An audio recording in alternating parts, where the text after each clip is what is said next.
want to go back to America, but you need to do something for us. This sounds like threatening. Is divorce in the cards? It depends on him. I am at my breaking point, and Sumit needs to stand up and do something. He says he loves her, says he doesn't want to lose her, says he'd be devastated if she walked away.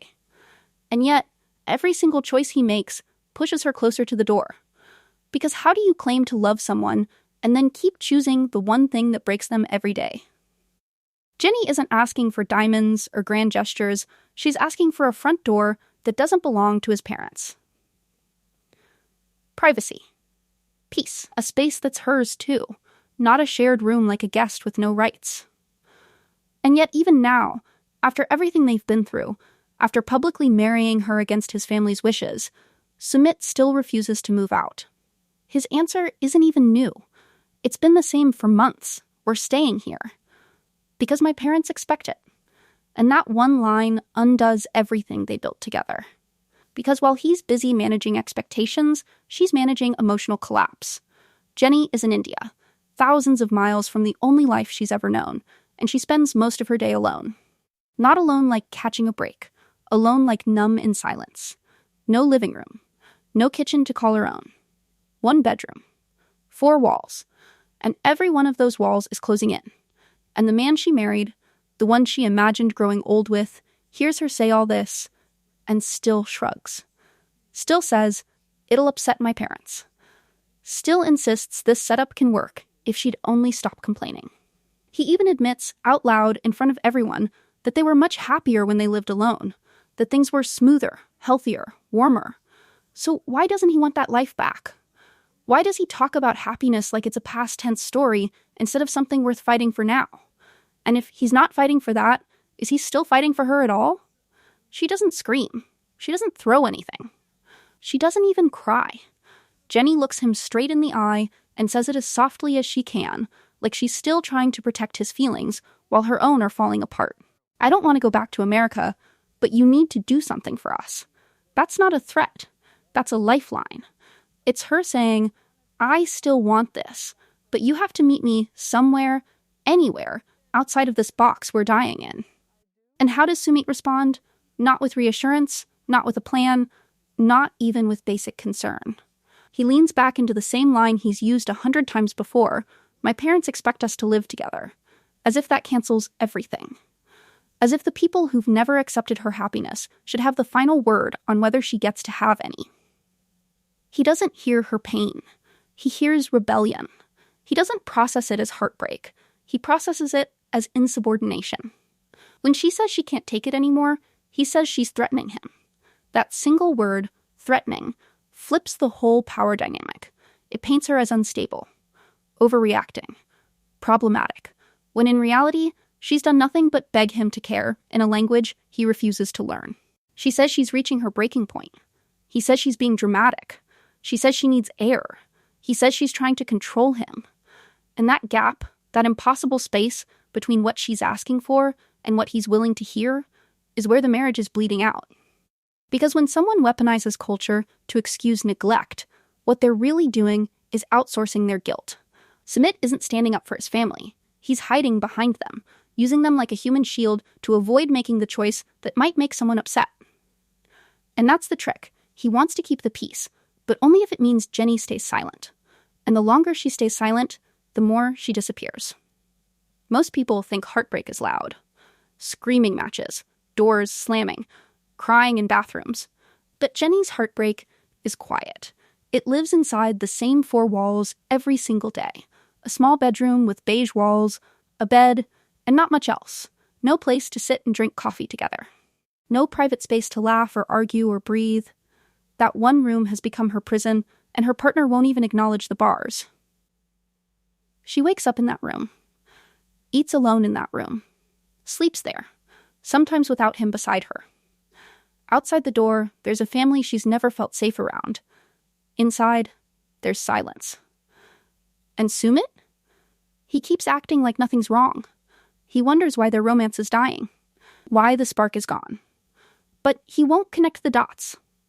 She's not pulling away because she's cold. She's suffocating.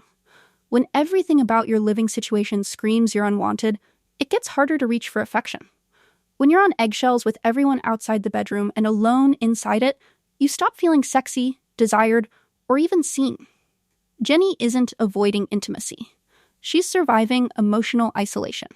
Sumit keeps asking why things feel different, but he never asks how she feels. He never asks what it's like to be a guest in your own life. He says having his parents in the next room shouldn't affect their relationship, but it does.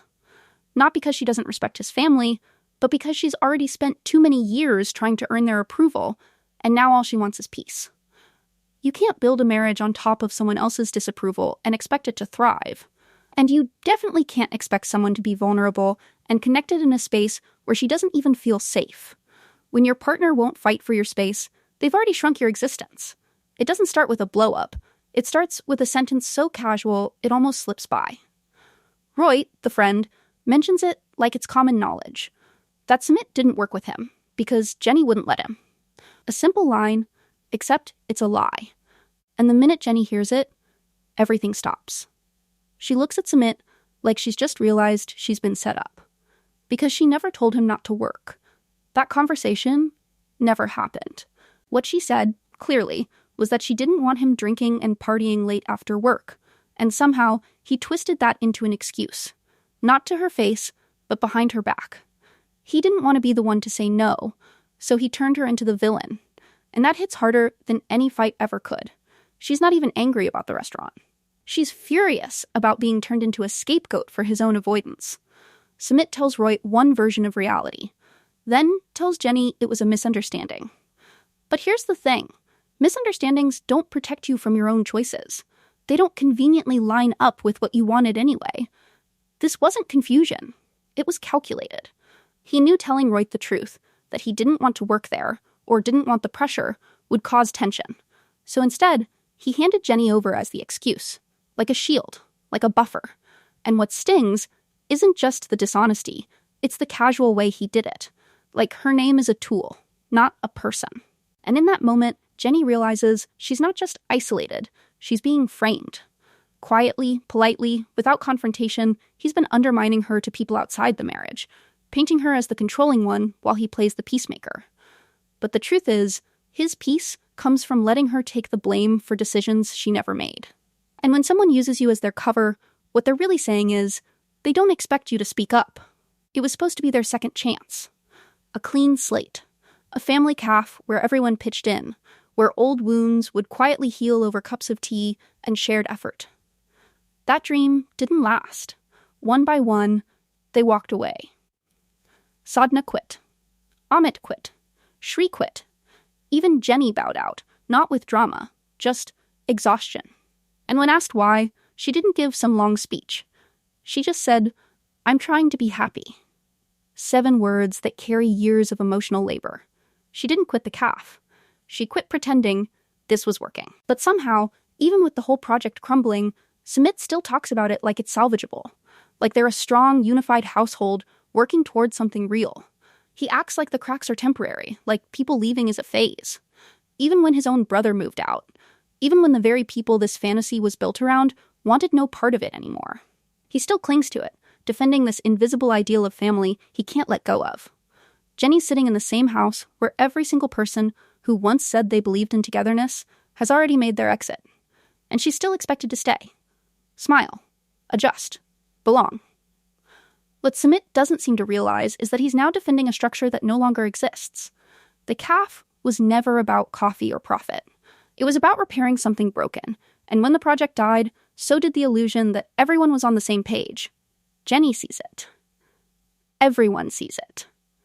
Except him. He's the last one at the table, still believing they're all going to work things out, when half the chairs are already empty. And when you're the only one fighting to keep a dream alive, maybe it was never yours to begin with. He says it like a full stop, like the conversation ends there. Parents are equal to God, and maybe for him, it does end there. But for Jenny, that phrase isn't sacred. It's a wall. It means no matter how much she sacrifices, no matter how long she stays, no matter how much she tries to earn space in his life, she will always rank second. Maybe third. Maybe not at all. Because if his parents are divine, then her pain is always going to be a distraction, not a priority. Her needs are optional. Her requests are disruptions. Her voice is never loud enough to compete with sacred duty. And let's be honest, no one's mocking the sentiment. Honor, respect, loyalty, all valid. But when that loyalty becomes the reason your partner is constantly left out, unheard, and emotionally dismissed, then it stops being respect. It becomes strategy. Sumit isn't using that belief to connect. He's using it to excuse inaction, to keep peace by keeping Jenny quiet, to avoid the discomfort of making a real choice. And with every moment he hides behind that phrase, he's not protecting his parents, he's betraying his wife. Jenny never asked to replace them. She never asked him to disrespect them. She just asked to matter. And what she got instead is a partner who uses tradition like a shield and love like a consolation prize. You can love someone and still hurt them. You can say all the right things and still fail them in every way that counts. Because love, without protection, without partnership, without decision, feels more like performance than commitment. And the longer he hides behind reverence, the more she stops believing she ever held a place in his future. It's not a tug of war anymore. No one's pulling. No one's fighting. It's just stillness now. The kind where everyone knows what needs to happen, but no one wants to say it first. His family sits firm. They won't approve any move. That line is carved in stone. We will not accept it. And they say it with smiles like it's reasonable, like they haven't already pushed Jenny to the edge for years. And on the other side is Jenny, who's no longer begging, no longer negotiating, no longer clinging to a version of this marriage that only she believed in.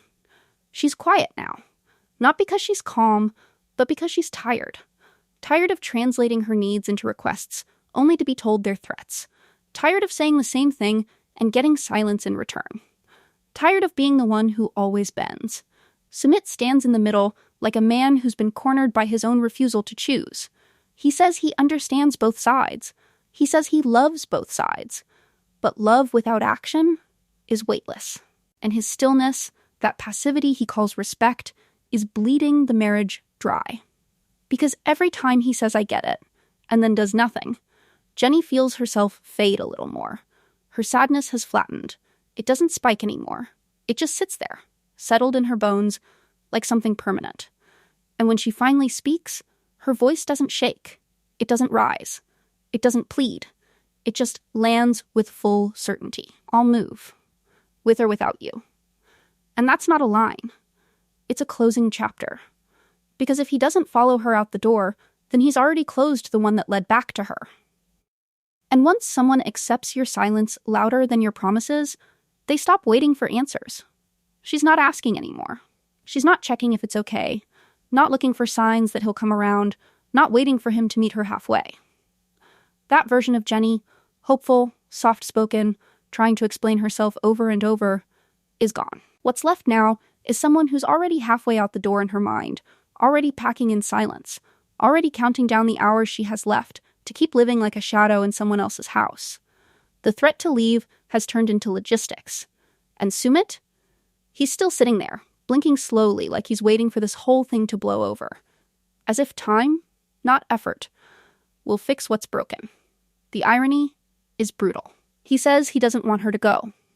But he doesn't move, doesn't reach, doesn't shift the weight of his loyalty, not even an inch. He thinks staying quiet keeps him neutral, but it doesn't. It makes him complicit. Because silence in a crisis isn't calm, it's consent. And Jenny hears that silence louder than any rejection he could say out loud. He could have fought for her, could have drawn a line with his family, could have looked her in the eye and said, I choose you. But instead, he shrinks back. Again. And that's the difference now. Jenny isn't looking at what he says. She's watching what he does. And what he does, consistently, is nothing. That nothing has shape now. It has weight. It's the reason she sits with her back straighter. The reason she speaks without pause. The reason she stops asking for his opinion before speaking about her future. The emotional cord between them is snapping one thread at a time, and he doesn't even notice how far away she already feels. And when someone starts planning life without you while you're still in the room, you've already lost them. They still sleep under the same roof, still sit beside each other when the cameras roll, still say words that sound like commitment. But it's no longer a marriage. It's proximity with history. A shared location, not a shared life. What they have now feels more like quiet cohabitation. Two people with a long backstory, living parallel lives in a house that never felt like home to one of them. Sumit keeps using the word love like it's supposed to cover everything. I love you. I want this to work. I don't want to lose you. But when love becomes the answer to every question, even the ones that demand action, it starts to feel like an excuse. Jenny's not asking if he loves her. She already knows he does, in his own way. But love without decision, without protection, without a single act of bravery, that's not partnership. That's romance theater. And she's tired of watching the same scene play out every day, where he says all the right things while doing absolutely nothing to change the outcome. She used to hold on to his potential. She thought, one day, he'd stand up. That the man who risked everything to marry her would eventually risk something to keep her. But time has peeled that belief away. What's left now is clarity. She doesn't cry when she talks about moving, doesn't pause to see if he'll interrupt. Her voice is steady, final. She's not delivering an ultimatum anymore, she's narrating a decision already made. And Sumit? Still stuck in the same place, still frozen between duty and fear, still clinging to a version of family that never included her. And when the woman who waited this long finally stops waiting, you don't get to ask why she didn't give you one more chance. He says all the right things. Again, he doesn't want her to leave. He says it like it should be enough. Like saying he loves her one more time will undo every moment she spent alone in that house. Will erase the weight of feeling like a guest in her own marriage. Will fix the fact that when she needed him to choose her, he kept choosing silence. But this time, Jenny doesn't soften. She doesn't lean in. Because she's finally figured out that words without movement aren't love. They're delay tactics. Emotional sandbags holding her down while pretending to hold her close. And she's done being held hostage by a man who calls her his partner but won't lift a finger to act like one. As the cameras cut and the lights dim, she stands up, slowly, deliberately, like someone stepping out of denial and into clarity. She wipes her face, but not like she's broken, like she's clean. And as she exits the studio, there's a calm that wasn't there before. She's not storming off. She's walking away from something that already ended long before the world noticed. Because in a real marriage, both people risk something. Both people protect the other. Both people move. Sumit never did. And maybe he thought she never would either. Maybe he believed that if he just stayed in place, she'd stay too. That love would hold her even if he didn't. But she's not waiting anymore. Not for permission, not for his family's blessing, not for another round of empty comfort. She made her choice, the one he kept postponing. And the next time we see her, she might not be sitting beside him at all. She might be done watching him hesitate and finally ready to live in a story where someone actually shows up.